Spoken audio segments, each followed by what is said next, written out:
Hello friends, जय Siya Ram. Welcome to my channel Annapurna Vanita. तो चलिए फ्रेंड्स, आज हम बनाएंगे बिना झारे के मोतीचूर के लड्डू। तो ये देखिए कितने बढ़िया हमारे मोतीचूर के लड्डू बने हैं। किसी भी झारे का यूज़ हमने नहीं किया है, किसी भी मिक्सी जार का हमने यूज़ नहीं किया है। बिल्कुल हम जिस तरीके से मोतीचूर के लड्डू बनते हैं उसी तरीके से हम हलवाई स्टाइल में ही मोतीचूर के लड्डू बनाएंगे और बिल्कुल छोटी छोटी बूंदी बनाकर तैयार करेंगे। बस हमने कुछ छोटी छोटी बातों का ध्यान रखना है, कुछ गलतियों का ध्यान रखना है, और अगर हम उन बातों का ध्यान रखेंगे तो बिल्कुल बारीक हम बूंदियाँ बनाकर तैयार कर सकते हैं।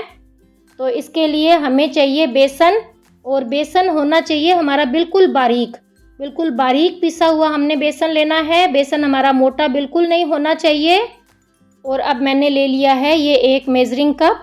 तो इससे माप कर मैंने 1 कप बेसन ले लिया है। बेसन की क्वांटिटी आप कम ज़्यादा अपने हिसाब से रख सकते हैं, कोई फ़र्क नहीं पड़ता है। आपको जितना बेसन लेना है आप उतना रख सकते हैं।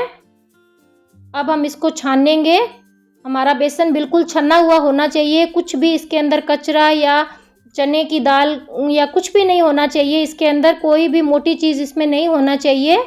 तो बिल्कुल बारीक अच्छे से इसको हम छान लेंगे। अगर आपका बेसन थोड़ा सा मोटा है तो बिल्कुल बारीक वाली छलनी से आप इसको छान लेंगे। और ये देखिए इतना कचरा इसमें से निकल गया है, तो इसको हम अलग कर देंगे। और अब हम ले लेंगे 1 कप भर के पानी का। पानी हमारा नॉर्मल होना चाहिए, ना तो ठंडा होना चाहिए और ना ही गर्म होना चाहिए। रूम टेम्परेचर पर हमने पानी लेना है और थोड़ा थोड़ा पानी डालकर हमने इसको मिक्स करते रहना है। मैं विस्कर से मिक्स कर रही हूँ। अगर आपके पास ये नहीं है तो आप चम्मच से, हाथ से, कड़छी से, किसी भी चीज़ से इसको मिक्स कर सकते हैं। मगर इसमें ध्यान रखने वाला ये है कि हमने पानी बिल्कुल थोड़ा थोड़ा करके डालना है। एक साथ हमने सारा पानी नहीं डालना है, इससे हमारे बेसन के अंदर गुठलियाँ रह जाएगी, लम्स रह जाएंगे, तो उससे हमारा बैटर अच्छा बन के तैयार नहीं होगा। तो हमें बिल्कुल स्मूथ बैटर चाहिए जिसमें कोई गुठलियाँ नहीं हो। बिल्कुल एक पोरिंग कंसिस्टेंसी वाला बैटर हमने बनाना है। इस तरह का आप देख सकते हैं, बिल्कुल पतला घोल हमने बनाना है। कड़छी पर एक बिल्कुल बारीक पतली सी एक परत आ जाती है, इस तरह से अंगुली से आप चेक कर लेंगे। और जो पानी हमने 1 कप लिया था उसमें से इतना पानी हमारा बचा है, लगभग 3 या 4 चम्मच पानी होगा। ये पानी हमारा बच गया है। पानी की मात्रा आपके बेसन पर भी निर्भर करती है कि आपका बेसन कैसा है। और अब हम इसमें डालेंगे थोड़ा सा फूड कलर, ताकि हमारी बूंदी का जो कलर है वो बहुत ही बढ़िया आए। क्योंकि जो चीज़ देखने में अच्छी लगती है, जिस चीज़ का कलर टेक्सचर अच्छा होता है, वही चीज़ हम खाने के लिए हाथ में उठाते हैं। तो पहले चीज़, खाने वाली हर चीज़ पहले देखने में अच्छी होनी चाहिए, उसकी प्रेजेंटेशन अच्छी होनी चाहिए, तभी वो चीज़ अच्छी लगती है। अब हम इसको बनाने में किसी भी झारे का यूज़ नहीं करेंगे। इसके लिए हम इस तरह की एक कीप बना लेंगे। अगर आपको बनानी आती है तो आप बना लेंगे। बाज़ार में भी पाइपिंग बैग के नाम से आपको इस तरह की कीप मिल जाएगी। और इसके बाद तीसरा ऑप्शन है नमक की थैली। तो आप नमक की थैली में भी छेद करके उससे भी आप बूंदी बना सकते हैं। तो अब हम कीप में डाल लेंगे बैटर। तो बहुत ज़्यादा इसको हम फिल नहीं करेंगे, थोड़ी सी भरेंगे। तो आप देख सकते हैं इस तरह से हमारी कीप चलेगी। बिल्कुल पतला पतला बैटर इससे निकलेगा थोड़ा सा दबाने से।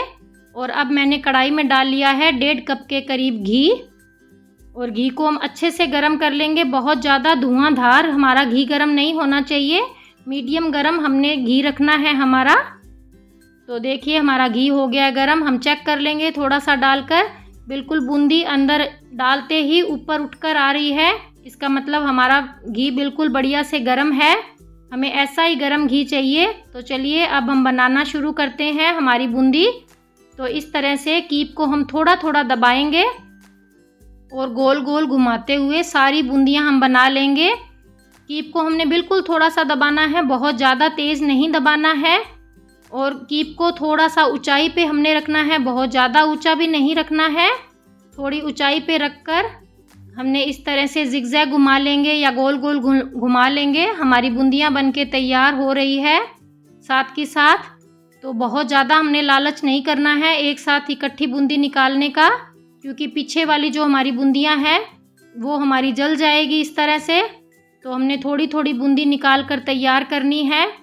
और जैसे ही हम सारी बूंदी डाल लेंगे वैसे ही फटाफट से हम झारा लेकर हमारी बूंदियाँ निकाल लेंगे, क्योंकि इनको बूंदियों को फ्राई होने में ज़्यादा वक्त नहीं लगता है। अगर हम ज़्यादा देर रखेंगे तो हमारी बूंदियाँ जल जाएगी।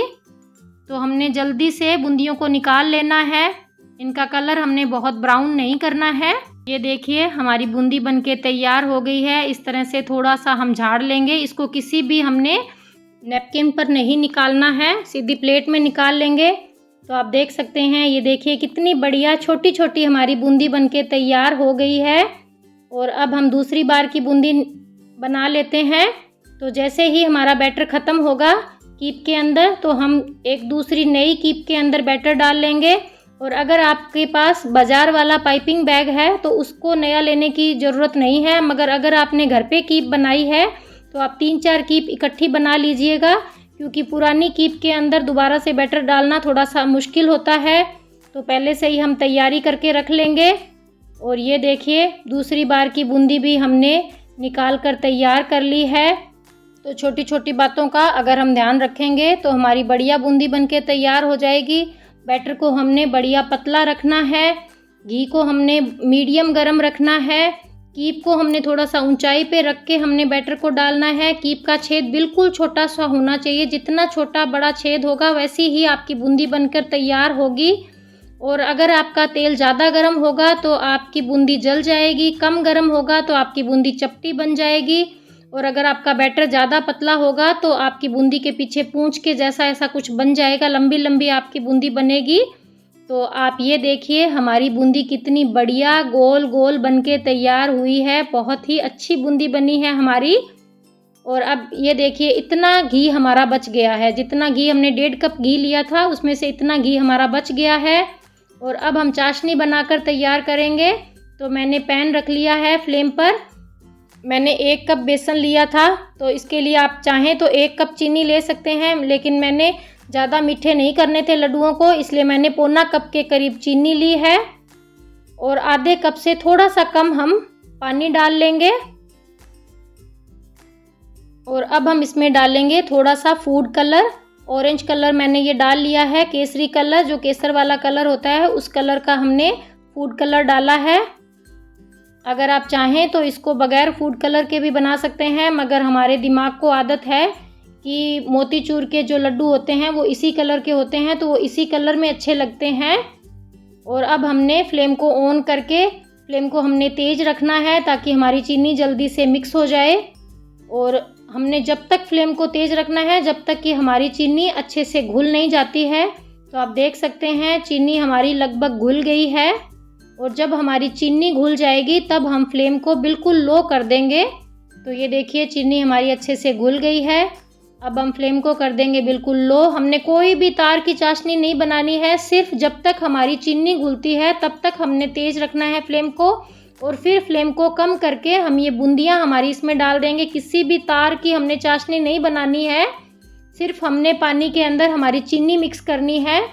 और अब हम इसको सारी बूंदियों को अच्छे से अलट पलट कर इस तरह से चलाते रहेंगे, बिल्कुल नरम हाथ से हम इनको पलटेंगे।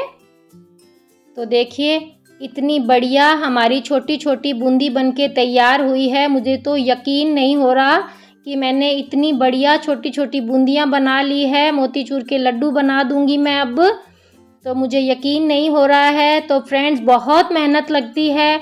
मैंने सारा दिन ट्राई किया कि बिल्कुल बढ़िया से मैं मोतीचूर के लड्डू बनाऊं और बिल्कुल बढ़िया से आपके साथ रेसिपी शेयर करूं। पहले मैंने अपने आप 2 लड्डू बनाकर देखे और फिर देखा कि क्या क्या चीज़ मेरी कमी रही है, क्या क्या मुझे और करना चाहिए था। और फिर मैंने आपके लिए ये रेसिपी के लिए मैंने लड्डू बनाए। तो फ्रेंड्स अगर आपको मेरी रेसिपी पसंद आए तो मेरे चैनल को लाइक शेयर और सब्सक्राइब ज़रूर कीजिएगा। तो ये देखिए हमारी बूंदियों ने बिल्कुल चाशनी को पी लिया है और बूंदियाँ हमारी थोड़ी थोड़ी नरम भी हो गई है और थोड़ी साइज़ में भी बढ़ गई है। तो अब हम इसको चेक कर लेते हैं कि हमारी बूंदी नरम हुई है नहीं। तो ये बूंदियाँ हमारी नरम हो गई है। और अगर बाय चांस आपकी बूंदी नरम नहीं होती है तो आप क्या करेंगे, इसमें थोड़ा सा पानी और डाल लेंगे, छींटे दे लेंगे हाथ से पानी के, और फिर इसको 1 मिनट के लिए और अलट पलट कर सेक लेंगे। जब तक हमारी बूंदी नरम नहीं होगी तब तक हमारे लड्डू अच्छे से नहीं बंधेंगे, वो बिखरते रहेंगे। तो हमने बूंदियों को भी नरम करना है, इस बात का हमने पूरा ध्यान रखना है। तो अब हम इसको निकाल लेंगे थाली के अंदर और हम इसमें डाल लेंगे मगज के बीज, क्योंकि मोतीचूर के लड्डू के अंदर होते हैं मगज के बीज। आप चाहें तो इसमें काजू या बादाम भी डाल सकते हैं, इलायची पाउडर भी डाल सकते हैं, लेकिन मैंने ऐसा कुछ नहीं डाला है, मैंने सिर्फ मगज के बीज डाले हैं। अच्छे से इनको हम मिक्स कर लेंगे, बिल्कुल हल्के हाथ से हम मिक्स करेंगे। और जब हमारा ये मिक्सचर अच्छे से मिक्स हो जाएगा तो हम इसको छोड़ देंगे 10-15 मिनट के लिए ठंडा होने के लिए। लगभग 15 मिनट में हमारा जो ये मिक्सचर है बिल्कुल अच्छे से ठंडा हो गया था। तो ये देखिए कितनी बढ़िया इसकी बूंदी बनी है ना, बहुत ही बढ़िया, बहुत ही सुंदर लग रही है, बिल्कुल मोती जैसी लग रही है। इसीलिए इसका नाम शायद मोतीचूर है, क्योंकि इसकी बूंदियाँ बिल्कुल मोती जैसी होती है, छोटी छोटी। मैं हमेशा देखकर ये सोचती थी कि इतनी छोटी बूंदी कैसे बनती है, और आज मैंने खुद ने बना डाला तो मुझे बहुत खुशी हो रही है, बहुत खुशी हो रही है। रात के 11 बज गए थे मुझे ये लड्डू बनाते बनाते, मगर मेरे मन में था कि कब ये ठंडा हो और कब मैं लड्डू बनाऊं। तो लीजिए हमारा मिक्सचर ठंडा हो गया है। हाथ के हम थोड़ा सा पानी लगा लेंगे लड्डू बांधने से पहले, ताकि जो चाशनी है वो हमारे हाथ के चिपके नहीं। अगर हम पानी से थोड़े हाथ गीले कर लेंगे तो लड्डू हमारे आराम से बन जाएंगे। तो ये देखिए कितना बढ़िया हमारा लड्डू बनके तैयार हो गया है। और अब मैं दोनों हाथ से लड्डू बांध रही थी, जैसे हलवाई बांधते हैं वैसे कोशिश कर रही थी, मगर मेरा एक हाथ तो चल रहा था, दूसरा हाथ बराबर नहीं चल रहा था। तो मैंने अलट पलट कर इस तरह से दोनों हाथ में मैंने लड्डू बना लिए हैं। ये देखिए कितने बढ़िया लड्डू बने हैं। खाने को मन कर रहा था, लेकिन रात के बजे थे 11, तो भगवान को भोग लगा नहीं सकती थी, तो सुबह तक करना पड़ा इनको खाने के लिए इंतज़ार। तो बहुत ही स्वादिष्ट हमारे लड्डू बने हैं। आप भी रक्षाबंधन के त्यौहार पर भगवान के प्रसाद के लिए, जैसे जिस चीज़ के लिए आपको चाहिए उसके लिए आप लड्डू बना सकते हैं। और अगर आपको मेरी रेसिपी पसंद आए तो लाइक, शेयर और सब्सक्राइब ज़रूर कीजिएगा फ्रेंड्स। तो चलिए फ्रेंड्स, जल्दी मिलेंगे एक नई रेसिपी के साथ, तब तक के लिए बाय बाय, थैंक यू।